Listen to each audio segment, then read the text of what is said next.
Welcome to Influential Entrepreneurs, bringing you interviews with elite business leaders and experts, sharing tips and strategies for elevating your business to the next level. Here's your host, Mike Saunders. Hello and welcome to this episode of Influential Entrepreneurs. This is Mike Saunders, the Authority Positioning Coach. Today we have with us Christopher Wallace, who's the president of InnerView. Christopher, welcome to the program. Mike, thank you so much for having me on. I'm excited to be here. Yeah, me too. I always love learning from people and want to get started with what's your story, what is your background and your entrepreneurial journey. Tell us a little bit about yourself and InnerView. Yeah, so I jokingly called myself an accidental entrepreneur over the years. I never thought that I would be an entrepreneur, but the world of corporate America is tricky in the sense that I found myself in a spot where the role that I was in was going to be impacted by a merger, a pretty sizable acquisition relatively early in my career. And I was going to have to move in order to stay in my role. And I had just gotten my MBA. I had a 9-month-old daughter, and moving just really wasn't in the cards. So decided to look for other opportunities.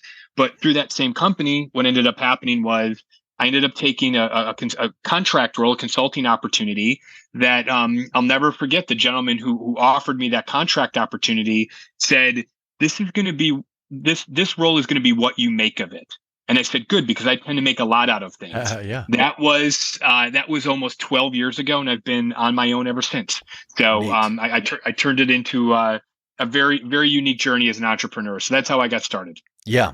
I love that story because it's kind of like, A, family first, and B, what you put into it, you get out of it, which should be the way any business relationship is. I want to give so much value that you can't help but to give me a raise, give me a promotion, give me a contract, give me whatever the case is. And it's too many times people, the younger generation out there, they're like, give me the best of everything day one. Hey, you got to earn it. You got to, if you want more money, earn more money, show the value. So I love that story. And I know you guys talk about frontline insights. What are frontline insights?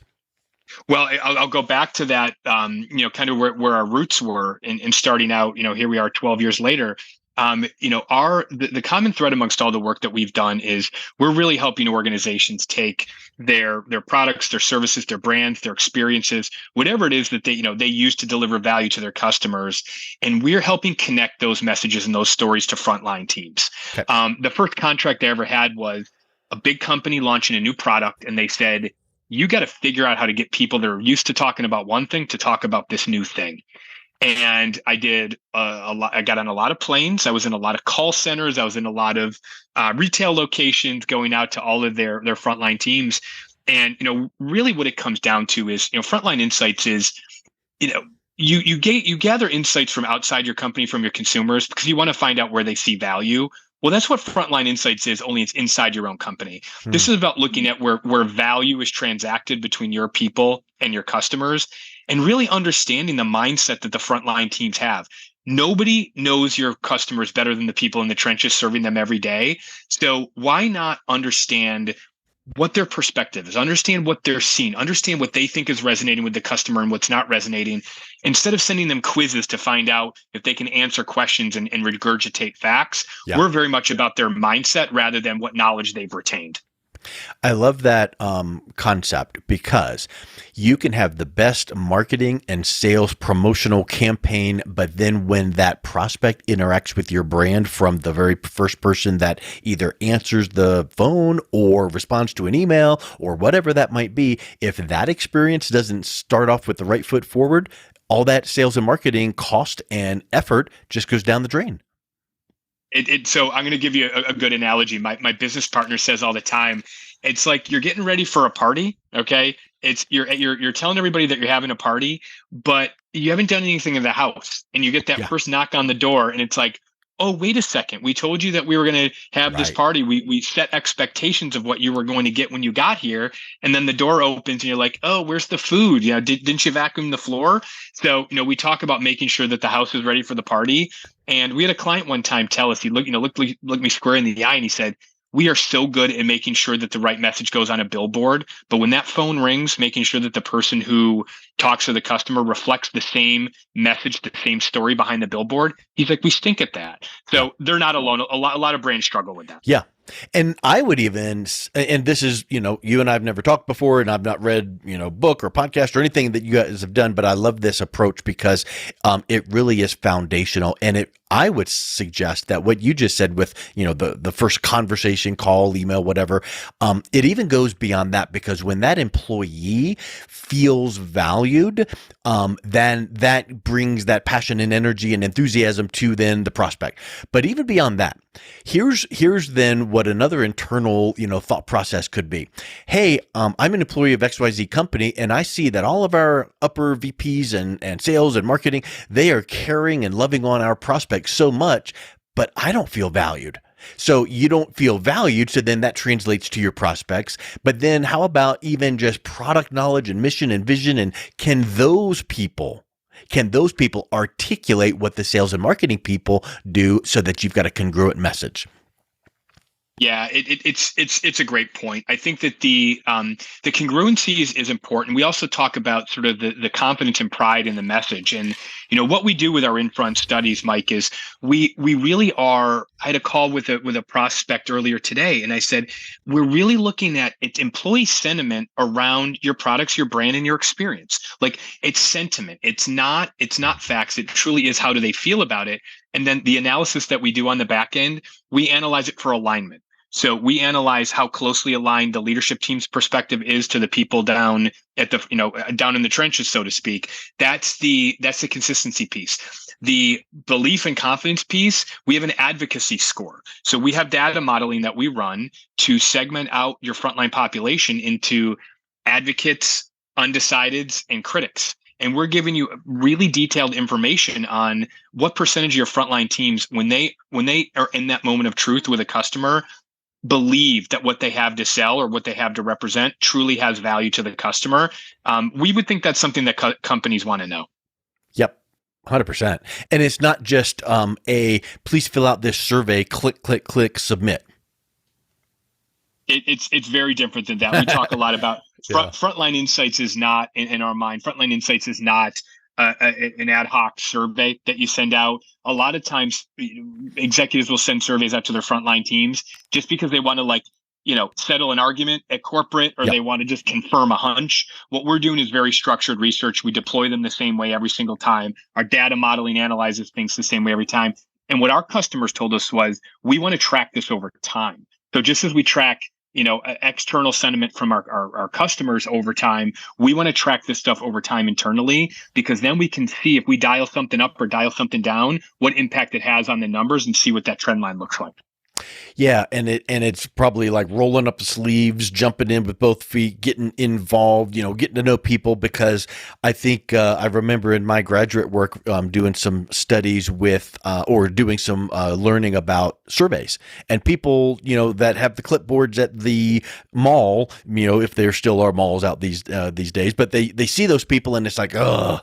And then if they get stopped by some chance, it's just like the responses they give are pretty much just like, please let me just get on with my day. Same as if upper management goes, we need feedback from, our, trusted employees like yourself. So please complete this by the end of the day. It's just like click, click, click, done. So how accurate really are those kind of responses? So how do you make sure that you are really getting embedded with the organization so that the responses are really vibrant? It's a great question. We get that question frequently, and it's a very good question. The first question we ever got before we ever even did one of these studies was, salespeople know how to game this kind of stuff. Yep. And we worked in the research partner that we worked with on this, made sure it was set up that two things. One, it's not really gameable because they don't really know what we're getting at. We sort of derive the insights rather than, we don't just take an answer and display a pie chart and say, here's what they said. We're definitely deriving more of the insights from the analysis we do. But the second portion of that is, we make sure that when they when the studies go out, that they have it's teed up in the appropriate way. You said earlier about, they see the VPs making all these decisions, and well, what about us? We're the ones out here actually serving the customers. You got to sell it a little bit. And that's part of the work we do with our clients, is to help them tee this up as, no one knows our customers better than you. We are trying to support you delivering value to our customers the best way we possibly can. You are a valuable voice in that process. You want to talk about making people feel valued. There's no more way to make a person feel valued than to listen to them. Truly listen to them. So we're giving them a vehicle to tee this up and say, this is good for you. It's good for us. It's going to help drive, as one of our clients calls it, systematic collaboration. This is about systematic collaboration inside these big companies, gives them a vehicle to do it. We find that people don't want to game that. They want to participate freely in that. So we've never had one where we looked at, we have individual responses that we can tell are gamed, where somebody just clicks all the highs or all the lows. Our analysis throws those out. So we don't have to worry about that. It reminds me of, like you said, you want to make sure you tee it up properly. It reminds me of back in the day when I was in corporate America 10, 15 years ago, and the boss would come back from a conference and have the big staff meeting and going, oh, and here's what we're going to do. And we would all roll our eyes going, yeah, let's give it a week. And then week and a half goes by and it's right back to normal. So what do you do? How do you work with your clients to make sure that all of the insights that you've discovered are actually disseminated properly throughout the organization and taken action on? Yeah. So our process is set up so that the actionable is the key word, right? So the recommendations that we give them are, they range from extremely tactical, like they're just wrong on this. You need to bust this myth. Get messaging out as soon as possible, whether it's through your internal platform and email. Typically, we don't recommend an email. A lot of times what we'll do is, if there's a new product out and there's some misconceptions, we'll work with them to get a really good looking one sheet put together that sort of reshapes the narrative a little bit. So a lot of times it's sort of quick turn. You got to act on this right away. And then there are things that are more transformational. What we try to do is make sure that we can identify the lowest hanging fruit possible. So after people take one of these studies, they see we were heard, we listened to them, we listened to you, here are the actions that we're going to take. And there's at least some closing of the loop, if you will. And people aren't like, oh, great, they asked us to fill out another survey and here nothing is ever done about it. So we want to make sure that they're clear on what was heard and what actions are going to happen next, even if they're small. And I'll bet you when the frontline team starts seeing some of these slight, small changes being implemented and their views being heard, that probably inspires confidence to them to then participate in the next wave of, because this is probably not like one and done. No. And so you're intuitively picking up on really all the selling points of it, which is you build that, we talk about systematic collaboration. Well, trust needs to be built up here, right? It's not necessarily going to be the first study that you get that I don't want to say you're not going to get candid feedback, but I think what you're going to find is response rates go up. Yeah. You're going to find, people engaging with it more, people being eager for it. The biggest objection that we get to doing these is, oh, my team has survey fatigue. And what we would say to that is, well, that's because you're sending them a whole bunch of surveys that they don't want to take. If what we're designing for them gives them a voice. So think about that. Think about giving the frontline teams a voice in how decisions are made, the support that they're given. Like, it really is, it's about understanding the frontline audience, their challenges, the conversations they're having with customers. That doesn't feel like the type of thing that will fatigue your people. If you send that out to them, and by the way, they take 8 minutes to complete. So nice. On average, it's a tick over 8 minutes, like 8 minutes and 14 seconds. So this is not terribly taxing. So if you're fatiguing them with a whole bunch of surveys that they don't want to take, you need to be looking for the information that you can extract that they actually do want to provide. So we don't think that survey fatigue that's not a good enough excuse. Let's put it that way. Yeah.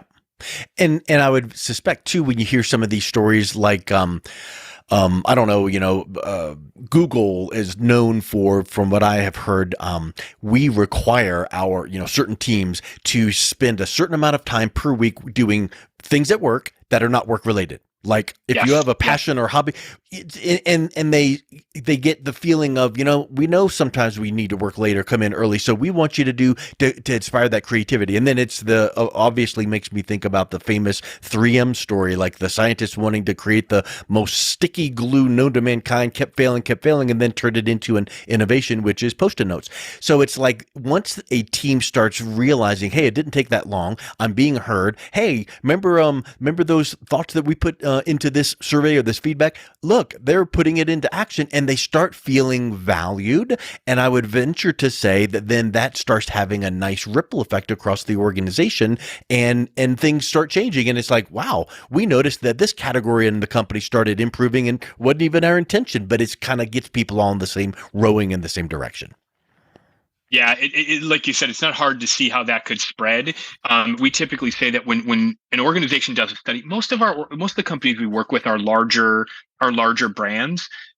Once one person does it, and the executive who hired us to do it is walking around with that deck under their arm with all this insight about all their sales channels, whether it's their employees or their retail partners or dealers or whomever they work with.